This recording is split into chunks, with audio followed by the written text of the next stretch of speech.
Right now, though, let's try and make sense of what is going on in all things Brexit with Stephen Kinnock. He's a Labour MP. He's a member of the Brexit Select Committee and joins us now. Good morning to you. Morning, Julia. Good morning.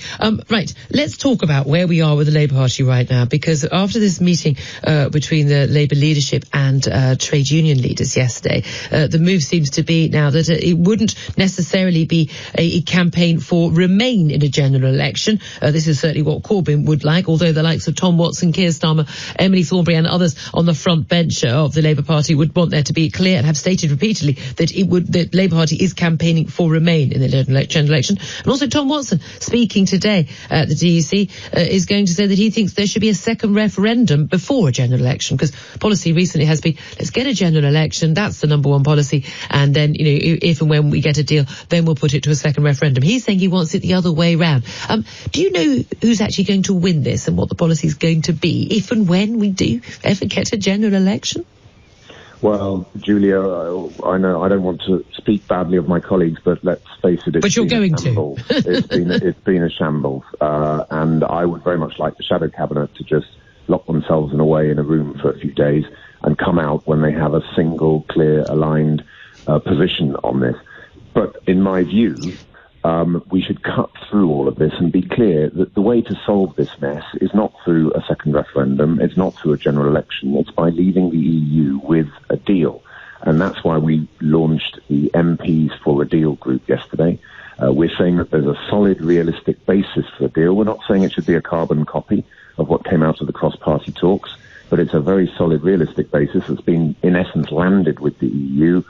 Let's sort that out. Boris Johnson needs to get some changes on the backstop. That's a Tory party problem. That's not really a Labour Party problem. Bring that back with the package of really good commitments and concessions to Labour that came out of the cross-party talk, and we have the basis for parliamentary majority. So let's drop the talk of a second referendum. Let's drop the talk of a general election. Let's leave the EU on the basis of a deal. Okay, well, this is the question, what form the deal would take. Now, we know the one thing, when we had that sort of seizing of the parliamentary timetable last time, and the one thing that did actually get a majority in the House of Commons, in fact, it was before that, it was actually after one of the other withdrawal agreement votes under Theresa May, was for the Brady Amendment, and that was basically the withdrawal agreement, but get rid of the Irish backstop. Now, there is some talk that Boris Johnson is trying to sort of woo back the DUP with the idea of an Irish backstop with only a 2 or 3 year limit on it. Now, there are an awful lot in the so-called Spartan, the ERG group of Eurosceptic Tory MPs who, their concern and concerns of many others in the House of Commons isn't just with the Irish backstop element of the withdrawal agreement. There are many, many other aspects, and this is a deal which is basically drawn up by the European Union, barely any negotiation from our side, and it's a cunning way of keeping us inside the EU, inside the customs union, inside the single market, etc., for many years to come, and actually harder to get out of than indeed it is to get out of the EU, which it turns out to be a lot harder than Article 50 would have suggested. When you say you want a deal, now, I'd be perfectly happy with a deal, a free trade agreement, and surely that would solve all of the issues which the Labour Party's objected to in terms of, they say, the economic cost of leaving with a Brexit deal or no deal. That would, I think, go down very well. But we're told constantly, are we not, by Brussels, that there is no renegotiation. That's the deal. It stays as a deal. We're not going to budge. So why do you think you are going to be able to get a change to that deal? I've not yet met a Labour MP who has a problem with the backstop. I think that the backstop protects peace in Northern Ireland. That has to be our number one priority. But that's not going to get through the House of Commons. You know that. Well, it's up to the Conservative Party and Boris Johnson to negotiate on the backstop. I'm very pleased that he went to Dublin yesterday. He said that no deal would be a failure of statecraft, so he sees no deal as a failure. We agree with that in the MPs for a Deal group. We know that 92% of the Conservative Parliamentary Party has voted for a deal.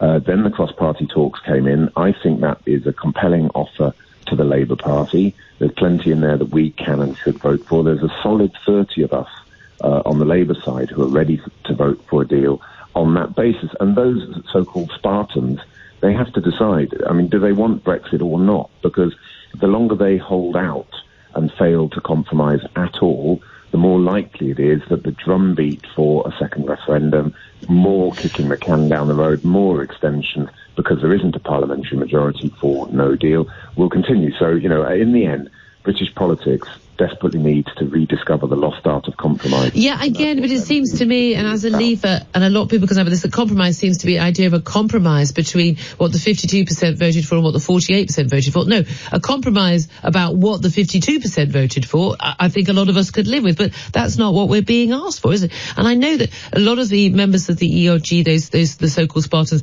they are basically saying, you know what, there's no point having a Brexit deal, which is as bad as the withdrawal agreement. We may as well remain. I would certainly be in that camp. And I know I was speaking to many leading figures at the Brexit Party last night, and they are absolutely adamant that they would rather fight on for a proper Brexit or we remain. Now, it's not that people sort of battle, their wills have been worn down. It's just that it's not all or nothing. It's just there was no point going through all this if we're not going to get a proper Brexit from which we can benefit, negotiate free trade deals with America and other countries as well. The reality is, a lot of this isn't necessarily about Brexit. A lot of this is also about the future of these political parties, the future of the Labour Party and its appeal, and trying to save the Labour MPs from and Roth from Lib Dems because of their appeal on Remain. And also on the other side of the Tories, it's about this threat from the Brexit Party. There is an element where some sort of deal could actually damage your party and the Conservative Party on the outer edges, whether it's for Remain or for the Brexit Party. Is that not a big risk? I've always felt that 52-48 was a mandate to move house but stay in the same neighbourhood. We can't have a position which says this is what the 52% wanted, because it's not a monolithic bloc. Hold on a minute though. What would have been the percentage victory for Leave that would have meant that it was a percentage victory for Leave that we didn't have to worry about what the minority wanted? I mean, I can't give you numbers. Well, exactly. We're just pulling numbers out of the air. I think we have to just interpret the mandate that we were given. The mandate was to leave the European Union. Yes, but it is, in my view, when you aggregate that mandate, it is about moving house but staying in the same neighbourhood. And what would be good for the Labour Party, and I think as well good for a mainstream Conservative Party, which is both of us are our whole nation multi-issue parties. If we go down the road of another referendum, we will, or having a general election whilst we're still in the EU, it will just be another proxy for this awful, divisive, polarised, single-issue politics, which is not good for anybody, in my view. It might be good for the Brexit Party, it might be good for the Lib Dems, but it's not good for those of us who want to try to reunite our deeply divided country. If you had to predict right now, Stephen King, what you think is going to happen in the next month, because all the people I've been speaking to on both sides all say, to a man and a woman, I don't know. What do you think is going to happen? Well, the Prime Minister has three choices. He can either break the law by refusing to seek an extension, or he can resign, or he can get a deal. And I think it's pretty clear which one of those three would be most palatable to him. It should be to number 10, to the government and to Parliament and to the rest of the country. Please, let's put the country out of its misery. Let's get a deal that can command a parliamentary majority, and let's move forward so we can get our politics back onto the issues that really matter to the people on the doorstep in my Aberafon constituency: jobs, education, the future of our children, our health service and our communities. OK, thank you very much indeed, Stephen Kinnock, member of the Brexit Select Committee there, Labour MP.